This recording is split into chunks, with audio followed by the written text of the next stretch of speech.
একটা হলো যে আমরা দুনিয়াতে আসার আগ মুহূর্তে আসলে আমরা কোথায় ছিলাম। এই কোশ্চেনটার উত্তর একজন চিন্তাশীল মানুষ হিসেবে, একজন বুদ্ধিমান মানুষ হিসেবে তাকে খোঁজা প্রয়োজন। আসলে এই দুনিয়াতে আসার আগে আমি কোথায় ছিলাম, এখন আমি দুনিয়াতে আছি, এরপর দুনিয়ার শেষ, যেটা পৃথিবীর অনেক দাপট মানুষ ছিল, অনেক শক্তিমান মানুষ ছিল, অনেক ক্ষমতাবান ব্যক্তিত্ব ছিল, কিন্তু পৃথিবীতে কেউ এই কথা বলতে পারেনি যে আমি পৃথিবীতে আজীবন বেঁচে থাকবো, আমাকে কোনোদিন পৃথিবী ছেড়ে চলে যেতে হবে না। এজন্য আমাদের একটা শেষ পয়েন্টও আছে। আমরা যদি একটু চিন্তা করি, এই দুনিয়াতে আসার আগে আমরা আলমে আরোহাতে ছিলাম। তোমরা হয়তো অনেকেই আইডিয়া সম্পর্কে জেনে থাকতে পারো যে আলমে আরোহ হচ্ছে রুহের জগৎ। আল্লাহ তাআলা যখন সকল রুহগুলোকে সৃষ্টি করেছেন, তখন সেই আলম আরোহাতে রেখে আমাদেরকে আল্লাহ তাআলা প্রশ্ন করেছিলেন যে আলাস্তু বিরব্বিকুম, আমি কি তোমাদের রব নই? তখন আমরা আল্লাহ তাআলার কাছে ঘোষণা দিয়েছিলাম, বালা, হ্যাঁ অবশ্যই আপনি আমাদের রব, আপনি আমাদেরকে সৃষ্টি করেছেন। তখন আল্লাহ তাআলা আমাদের পিতামাতার মাধ্যমে আমাদেরকে এই দুনিয়াতে পাঠিয়েছেন। তো আমরা যদি আমাদের এই অস্তিত্বকে অনুভব করতে পারি যে আমরা কোন প্রক্রিয়ার মধ্য দিয়ে পৃথিবীতে এসেছি। আমরা একসময় পৃথিবীতে নিষ্প্রাণ ছিলাম, কোনো অস্তিত্ব ছিল না, কেউ আমাদের সম্পর্কে জানতো না। আল্লাহ তাআলা আমাদেরকে মিং তিন অর্থাৎ মাটি থেকে সৃষ্টির কথা বলেছেন। সুলালাতিন মিং তিন, শক্ত মাটি থেকে বলা হয়েছে। এভাবে করে মাটির বিভিন্ন অবস্থার কথা বলা হয়েছে।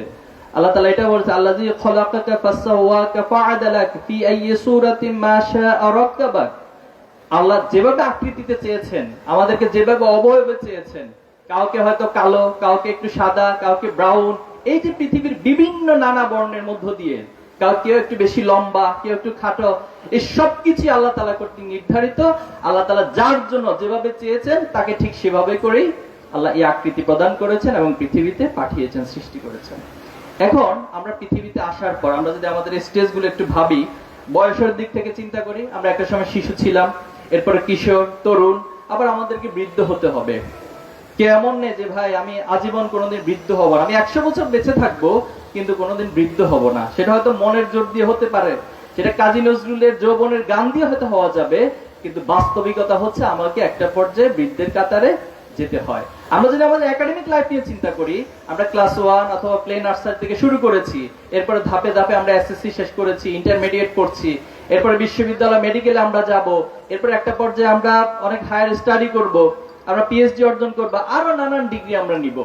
এরপরে আমরা আমাদের প্রফেশনাল লাইফে যাব, প্রফেশনাল লাইফ শেষ করে একটা পর্যায়ে রিটায়ারমেন্টে যেতে হবে। দেখো এখানে একটা সূক্ষ্ম বিষয় হচ্ছে, এই দুনিয়ার জীবনে তুমি যত যোগ্যতা, যত কিছুর অধিকারী হোক না কেন, বাংলাদেশের গভর্নমেন্ট সার্ভিস বলো, পাবলিক সেক্টর বলো বা প্রাইভেট সেক্টর বলো, একটা পর্যায়ে তোমাকে গিয়ে রিটায়ারমেন্টে যেতে হয়। অর্থাৎ এই সমাজ, এই রাষ্ট্র, এই ব্যবস্থাপনা এই বাস্তবতার দিকে আমাদেরকে ঠেলে দেয় যে আপনার যতই সামর্থ্য থাকুক না কেন, একটা এজের পর আপনাকে এখানে রাখা হবে না, আপনাকে রিটায়ারমেন্টে যেতে হবে। এই বাস্তবতাকে মেনে নিয়ে আমাদেরকে পরবর্তী জীবন, মৃত্যু পর্যন্ত অপেক্ষা করতে হয়। এখন আসো, তোমরা এখন যে স্টেজটাতে আসো, এটা হচ্ছে খুবই একটা টার্নিং পয়েন্টে আছো। তোমরা ভবিষ্যৎ জীবনে কি করতে চাও, তোমাদের লক্ষ্য কি, তোমরা কোন জায়গাটাতে যেতে চাও, এটার অনেক কিছুই তোমাদের ইন্টারমিডিয়েটের উপরে ডিপেন্ড করছে। আমি যদি তোমাদেরকে কোশ্চেন করি, নিঃসন্দেহে তোমরা জানবা যে এই বছর এসএসসি তে তোমরা 19 লক্ষ পরীক্ষার্থী একসাথে পরীক্ষা দিয়েছিলে, কিন্তু দুঃখজনক হলো যে সেখানে 13 লক্ষ সামথিং পাস করেছে, বাকি প্রায় 32% তারা ফেল করেছে। তারা ইন্টারমিডিয়েটে উঠার মতো, কোনো কলেজে ভর্তি হওয়ার মতো যোগ্যতা তারা অর্জন করতে পারেনি। আবার এই 19 লক্ষ থেকে জিপিএ 5 পেয়েছে 1,39,000। আমি একটু জিজ্ঞেস করি তো, এখানে কারা কারা জিপিএ 5 পেয়েছে এসএসসি তে? ওকে, প্রায় ফাইন, প্রায় 40% বা তার বেশি হবে। তোমাদেরকে ধন্যবাদ, মোবারকবাদ, সবাইকে মোবারকবাদ। কিন্তু তোমাদেরকে একটা আশঙ্কার কথা বলবো, এই 1,39,000 এ প্লাস পাওয়ার পরেও বাংলাদেশে তুমি যখন পাবলিক ইউনিভার্সিটি এবং মেডিকেলের সবগুলো সিটকে যোগ করবা, তুমি সেখানে পাবা 61,449 সিট। তাহলে এখন আমাকে বলো, যারা এ প্লাস পেয়েছে তাদের জন্য পর্যন্ত পাবলিক বিশ্ববিদ্যালয় এবং মেডিকেলে সবার জন্য সিটের ব্যবস্থা নেই। তাহলে তোমাকে কতটা কম্পিটিশনের মধ্য দিয়ে যেতে হবে, তোমাকে কতটা প্রতিযোগিতার জন্য নিজেকে তৈরি করতে হবে, এই চিন্তা এবং এই মেসেজ আজকে তোমাদেরকে অবশ্যই গ্রহণ করতে হবে। এখন আসো, আমরা তোমাদেরকে গুরুত্ব দিব তুমি ইন্টারমিডিয়েটে ভালো রেজাল্ট করো। প্রত্যেকটা স্টেজের একটা গুরুত্ব রয়েছে। তুমি এখন এক্সিস্টিং স্টেজে যত বেশি ভালো করতে পারবা, ভালো রেজাল্ট করতে পারবা, তোমার সামনের দিনগুলো সহজ হবে।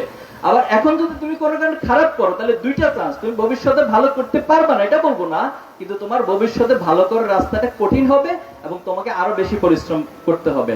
কিন্তু তুমি যদি এক্সিস্টিং স্টেজকে খুব ভালোভাবে অর্জন করতে পারো তাহলে পরবর্তী ধাপগুলো তোমার জন্য সহজ হবে।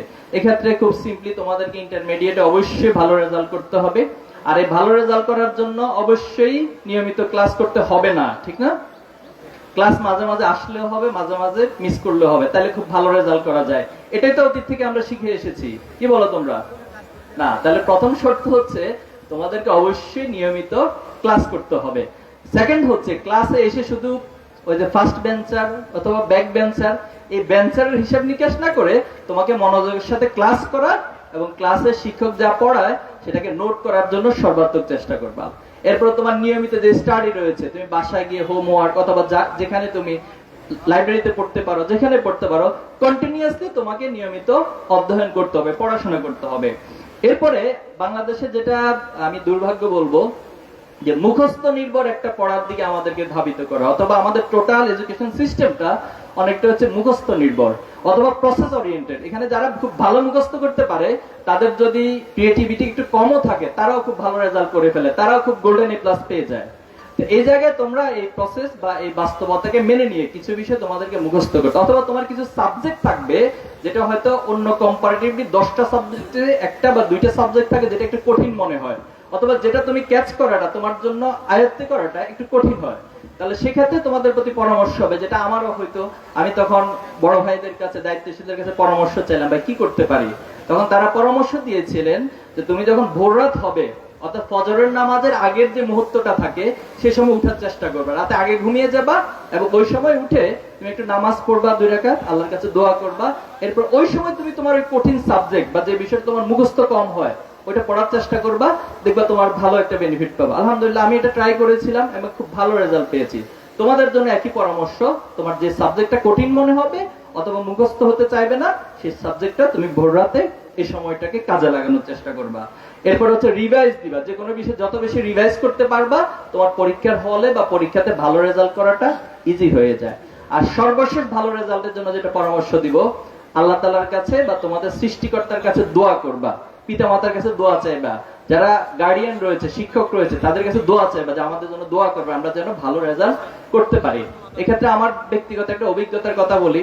আমি যখন অ্যাডমিশন টেস্ট দিব ইউনিভার্সিটিতে, তো তখন এক ভাইয়েরা আমাদেরকে এসে এভাবে বিভিন্ন মোটিভেশন দিলেন দায়িত্বশীলদের পক্ষ থেকে।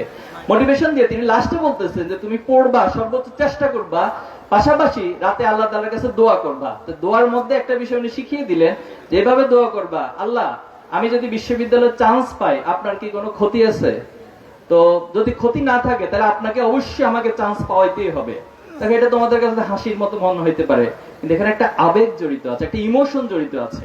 আমরা আমাদের রবের কাছে, সৃষ্টিকর্তার কাছে মন খুলে প্রাণ খুলে অনেক কিছু বলতে পারি। আল্লাহ কখনো এমন হয় না যে বান্দা তার কাছে কোনো কিছু চাচ্ছে একটু শিশু সুলভ আচরণের মধ্য দিয়ে চাচ্ছে, একটা আবেগময় পরিবেশের মধ্য দিয়ে চাচ্ছে, আল্লাহ কখনো থামিয়ে দেয় না। বরং যত দোয়া তুমি আল্লাহর কাছে করবা হাদিসের ভাষ্য অনুযায়ী সেটা অবশ্যই কবুল হয়। কিছু জিনিস তোমাকে ইনস্ট্যান্ট আল্লাহ তাআলা দিবেন, কিছু জিনিস তোমাকে অল্টারনেটিভ দিবেন, এই জিনিসটা দিবেন না, বাট তোমাকে অল্টারনেটিভ আল্লাহ তাআলা আরেকটা জিনিস দিবেন। অথবা তোমাকে যদি সেই জিনিস নাও দেয় আল্লাহ তাআলা সেই পরিমাণ ক্ষতি থেকে, পৃথিবীতে তোমাকে চলতে ফিরতে অনেক ক্ষতির সম্মুখীন হতে হয়, অনেক পরীক্ষার সম্মুখীন হতে হয়, আল্লাহ তাআলা হয়তো সেই ক্ষতি থেকে কোনো একটা জায়গায় আমাদেরকে বাঁচিয়ে দিবেন। আর যদি দুনিয়াতে তোমাকে দোয়ার কোনো কিছু নাও দেন, মনে রাখবা কাল কিয়ামতের মাঠে বা পরকালে আল্লাহ তাআলা অবশ্যই সেটা তোমাকে দিবে। এই জন্য দোয়া করার ক্ষেত্রে কেউ কখনো কার্পণ্য করবে না। তাহলে আমরা ভালো রেজাল্ট তোমাদের কাছে প্রত্যাশা করি। সেকেন্ড যেটা, তোমরা তোমাদের এই একাডেমিক লাইফ শেষে প্রফেশনাল একটা লাইফে যেতে হবে। এই প্রফেশনাল লাইফে কিন্তু হাজারো পেশার কোনো অভাব নাই। তুমি যদি সিরিয়াল করো যে ডাক্তার, ইঞ্জিনিয়ার, ব্যবসায়ী, এরপর আইনজীবী, বিচারপতি, এভাবে যদি সিরিয়াল করতে থাকো তুমি কখনো শেষ করে লিখে শেষ করতে পারবে না।